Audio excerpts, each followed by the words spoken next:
बात कर रहे हैं क्वेश्चन नंबर 5 में जेन्स अकाउंट। क्लियर है? Yes, sir. चलो फर्स्ट एंट्री बताएं क्या बोल रहा है क्वेश्चन।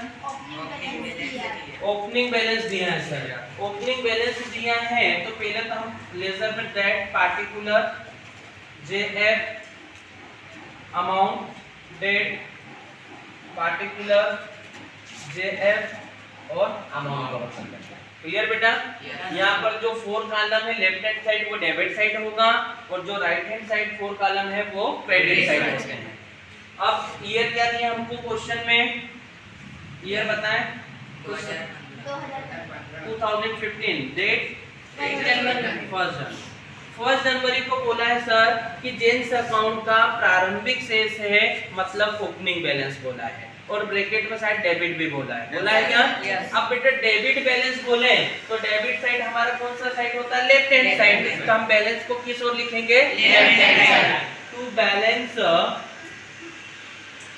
बीडी के नाम से, किस नाम से लिख देंगे? To balance BD. अमाउंट कितना? 15,000 रुपए। ठीक है, नेक्स्ट एंट्री बताएं। Sold goods to him on credit. Sold goods to him on credit. Sold goods to him on credit, him मतलब कौन? जेन को। जेन को हमने उधार माल बेचा है बेटा। तो हम नॉर्मली जनरल करते हैं Jane's account DR to sales account. क्या एंट्री करते हैं? Jane's account DR to sales account. अब जेन की बुक में जेन का नाम नहीं आएगा तो बेटा ये जो सेल्स सीआर में है वो किस ओर आ जाएगा? डीआर। डेट बताएं। 2002 टू सेल्स अकाउंट। अमाउंट बेटा 8,000. 8,000 रुपए सर हमें अमाउंट दिया है। क्लियर यहाँ पे? अगली entry Received cash from him. Received cash from him, उनसे कैश रिसीव्ड हुआ बेटा। रिसीव्ड हुआ तो cash account debit to Jain's account, ये जर्नल बनती बेटा। अमाउंट कितना? 7,500। अब 7,500 रिसीव्ड हुआ तो वापस से जेन की बुक में जेन का नाम नहीं आएगा। जो केस डीआर में है वो लेजर में कहा जाता है सीआर में। डेट कवर करवाएं 4 जनवरी को सर, है ना? तो 2 क्या जाएगा बेटा?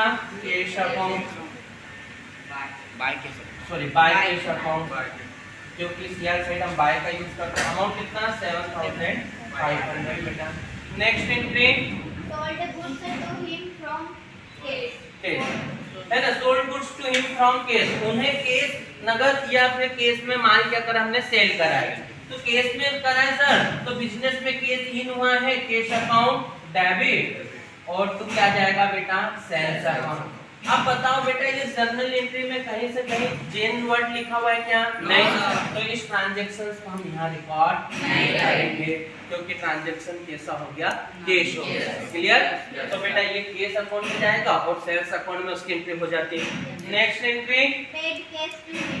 पेड कैश टू हिम, हमने उन्हें कैश पे किया है। तो बेटा एंट्री भी जेन्स अकाउंट डेबिट तो क्या जाएगा? Cash account. अब जेन की बुक में जेन का नाम नहीं आएगा, केस सीआर में है तो लेजर में कहाँ जाएगा? डीआर में।